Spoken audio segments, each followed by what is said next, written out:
पासा साहब, मैं आपसे शुरू करूं, जरा पहले मुझे, मेरे दर्शकों को विस्तार से ये बता दीजिए कि ये जो शटडाउन की स्थिति है, असल में ये है क्या और क्यों ये अमेरिका के लिए इतना मायने रखती है? वित्तीय संकट की जो बात कही जा रही है वो क्या है, पासा साहब?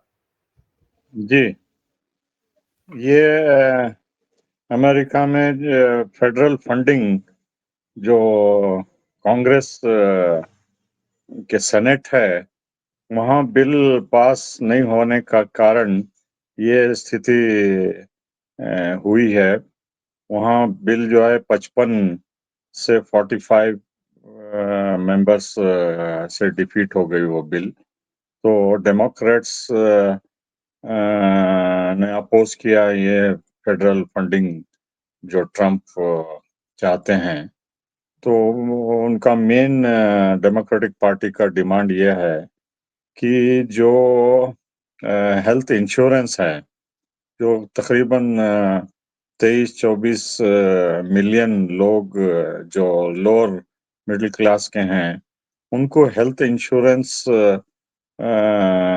अगर इस साल के आखिर तक बिल वो रिन्यू नहीं करे, तो वो प्रीमियम जो उनको देना पड़ता है हर महीना हर साल, वो तकरीबन दुगना हो जाएगा और उनका हेल्थ केयर बिल जो है बढ़ जाएगी। और पहले से ही ये रिपब्लिकन्स जो हैं, ये ओबामा केयर बिल के खिलाफ भी थे और हर एक बिल जिसमें गरीबों को हेल्थ केयर प्रोवाइड करने की सुविधा होती है, उसको लगातार अपोज करते आ रहे हैं। तो चूंकि डेमोक्रेटिक पार्टी के ये सपोर्टर्स ज्यादा हैं लोअर मिडिल क्लास के, तो उनको नुकसान होता है और वो डेमोक्रेटिक पार्टी वाले अड़े हुए हैं। इसके अलावा दूसरे कई मुद्दे हैं जिसमें रिपब्लिकन पार्टी जो माने जाते हैं कि ये मालदारों की पार्टी है, कॉरपोरेट सेक्टर को सपोर्ट करने की पार्टी है, वर्कर्स को ये इतना ध्यान नहीं देते। तो हर एक सेक्टर अमेरिका में जो इंक्रीज करने की बात होती है, चाहे वो घंटे में कितनी मजदूरी देना है, इंश्योरेंस है और नौकरियां देना है दूसरे सेक्टर्स में वगैरह, फेडरल एम्प्लॉयज को वगैरह, सिक्योरिटी गार्ड्स वगैरह।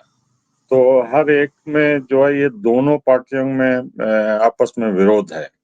एक तरफ तो वो चाहते हैं कि कॉरपोरेट सेक्टर को ज्यादा से ज्यादा टैक्स रिलीफ दे और जितने कंसेशंस हो सके दे, और रिपब्लिकन पार्टी उसके अपोजिट में जो है गरीबों के, वर्कर्स को, ट्रेड यूनियंस को वगैरह सब सपोर्ट करते हैं।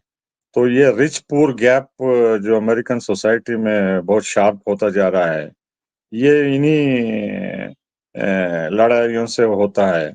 और जो ग्रेट बिल जो ट्रम्प ने पास करवाया कांग्रेस में, उससे जो है स्पेंडिंग और ज्यादा होती है और जो खर्च इनका 37.5 बिलियन ट्रिलियन डॉलर है, उस पे इंटरेस्ट देना हर साल 1 ट्रिलियन होता है। इस लिहाज से कांग्रेस जो है सीलिंग लगाई हुई है कि आप इतना ही खर्च कर सकते हैं, बजट डिफिसिट ज्यादा हो रहा है और नोट प्रिंट कर करके जो है वो लोगों के सेविंग्स जो है उसमें घाटा होता है, कमी होती है और उसके बराबर सैलरीज इंक्रीज नहीं करते बोल के ये दोनों में आपस में झड़पें कई सालों से होती हैं। पिछली बार जब ट्रम्प प्रेसिडेंट थे तो 35 दिनों का जो है शटडाउन हो गया था जी। वो ये अड़े हुए थे कि जो मेक्सिको से लोग इलीगल इमिग्रेंट्स आते हैं उनको मना करने के लिए, रोकने के लिए एक दीवार बनाना है, सिक्योरिटी वॉल बोल के, जिसके लिए डेमोक्रेट्स ने अपोज किया। तो उसको लेके काफी विरोध हुआ, काफी अपोजिशन हुआ और तकरीबन 1.5 लाख वर्कर, फेडरल वर्कर्स, कई महीनों तक उनको तनख्वाह नहीं दी गई। तो इस बार भी यही नौबत आने वाली है। इस लिहाज से जो है हालांकि स्टेट गवर्नमेंट्स किसी न किसी तरह वो चलाते हैं इमरजेंसी सर्विस वगैरह, लेकिन ये पहली बार नहीं हो रहा है। ये कई बार अमेरिका की हिस्ट्री में हुआ है और इसको सुलझाया जाता है, कॉम्प्रोमाइज कर लिया जाता है एंड में। तो इसी तरह शायद इस बार भी जो है, हालांकि दोनों के रवैये जो है अपोजिट हैं अभी तक, तो धीरे धीरे नवंबर तक इसमें कुछ सुलझाने की उम्मीद है। जी पाशा सर, ये इतने बड़े पैमाने पर कर्मचारियों की छटनी, शटडाउन जैसी परिस्थितियों का आना, जैसा अभी सतीश सर कह रहे थे कि 35 बार हो चुका है अब तक, लेकिन आखिर ये इतनी प्रक्रिया को अमेरिका जैसा देश भी इन प्रक्रियाओं को इनका सरलीकरण क्यों नहीं कर पाता, इनको आसान क्यों नहीं कर पाता है? और दोनों तरफ के दल, चाहे वो रिपब्लिकन्स हो या डेमोक्रेट्स हो, पता तो दोनों को है कि अगर परिस्थिति ऐसी होगी, अगर ये जो है प्रस्ताव पारित नहीं किया गया, तो 7.5 लाख, 8 लाख, 10 लाख कर्मचारी इससे प्रभावित होंगे, उनका जीवन प्रभावित होगा। तो फिर समय रहते इसका समाधान क्यों नहीं निकाला जाता? क्यों आखिर बार बार अमेरिका में भी ये चीजें दोहराई जाती हैं?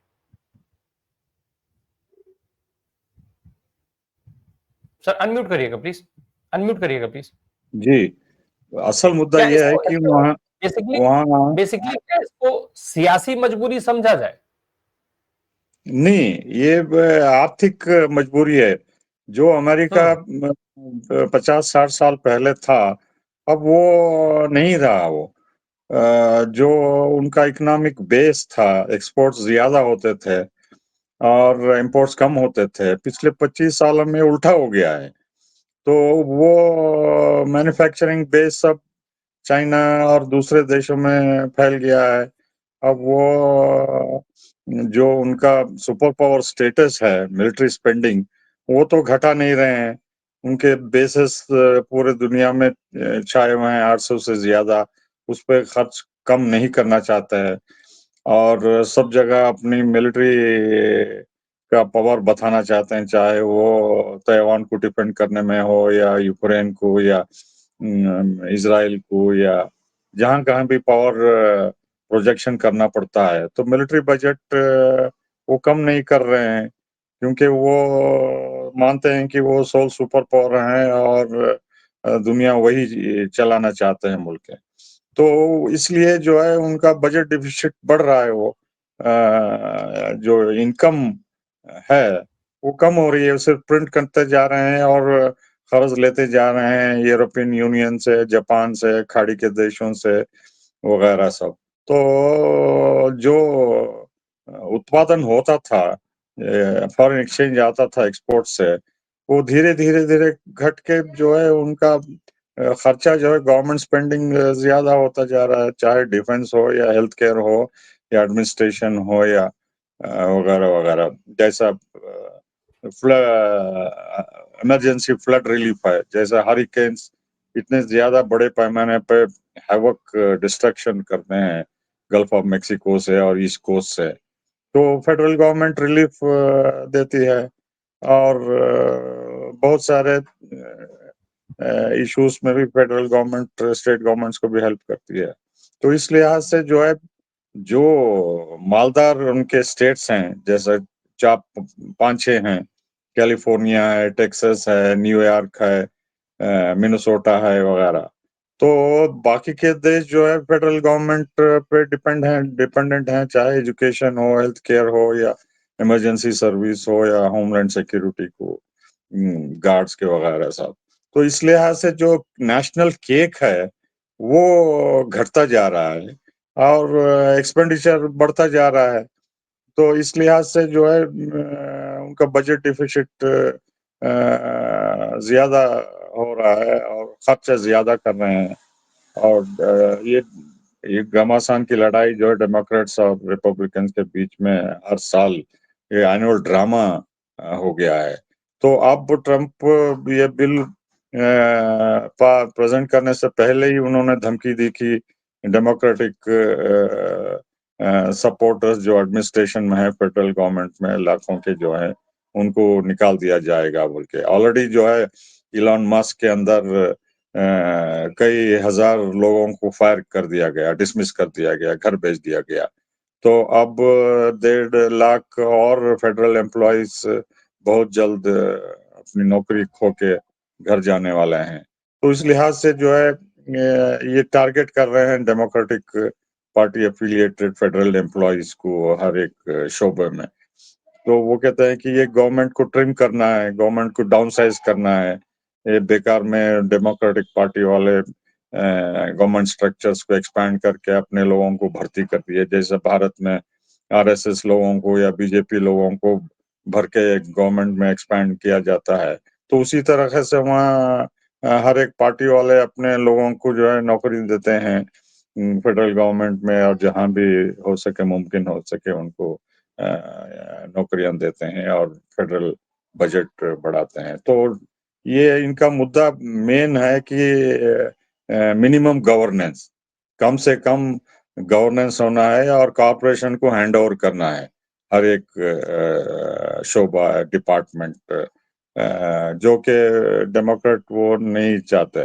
तो इसलिए जो है ये डाउन साइज करके ट्रिम करना चाहते हैं, बजट घटाना चाहते हैं। हालांकि असल में नहीं करते ये, क्योंकि डिफेंस बजट और दूसरे इनके खर्चे बढ़ते ही रहेंगे, जैसा डिप्लॉयमेंट ऑफ नेशनल गार्ड, इसमें कई मिलियन डॉलर्स खर्चा होते हैं, चाहे वो कैलिफोर्निया को भेजना हो या बॉर्डर पे भेजना हो या इमरजेंसी रिलीफ में जहाँ भी डिजास्टर होता है वहाँ भेजने के लिए।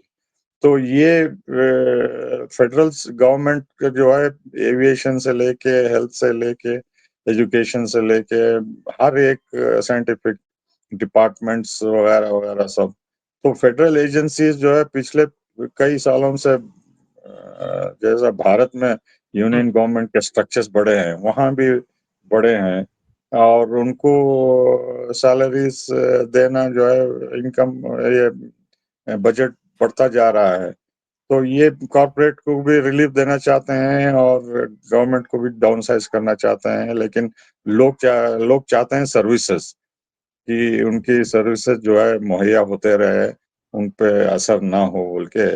ये कशमकश जो है इकोनॉमिक केक की वजह से हो रही है, और वो जो इंटरेस्ट है वो बाकायदा रेगुलर देना पड़ता है, नहीं तो बॉन्ड की वैल्यू उनकी कम हो जाती है। तो इस लिहाज से जो है ये टैरिफ से मॉप अप करके ज्यादा रेवेन्यूज मोबिलाइज करना चाहते हैं, लेकिन हो नहीं पा रहा है ये, हाँ, क्योंकि इतने खराब अस्त व्यस्त हो गई है कि ये 4 साल में कोई भी इतना बड़ा इन्वेस्टमेंट मैन्युफैक्चरिंग सेटअप में इन्वेस्ट करने के लिए तैयार नहीं है, क्योंकि ये एक्सेंट्रिक लीडर है। आज कुछ बोलते हैं, कल कुछ करते हैं, और कोई कॉरपोरेशन इन पे भरोसा करने के लिए तैयार नहीं है। बाहर के कंट्रीज को मजबूर कर रहे हैं, जैसा साउथ कोरिया को $150 बिलियन इन्वेस्ट करो बोल के दबाव डाल रहे हैं, यूरोपियन यूनियन को दबाव डाल रहे हैं कि आप हथियार हमसे खरीद के यूक्रेन को दीजिए, भारत पर भी दबाव है कि आप भी इन्वेस्ट करिए, खाड़ी के देशों से भी बिलियंस ऑफ डॉलर्स वहां से मोबिलाइज करना चाहते हैं। लेकिन इतना मोबिलाइज करने के बावजूद भी जो है वो डिफेंस बजट बढ़ा रहे हैं वो। इस लिहाज से जो है ये ये अनइवन एक्सपेंडिचर इनकम का प्रॉब्लम हो रहा है। जब तक वो स्ट्रक्चरल चेंज नहीं लाते, तब तक ये तसादम दोनों के बीच में होता रहेगा। जी।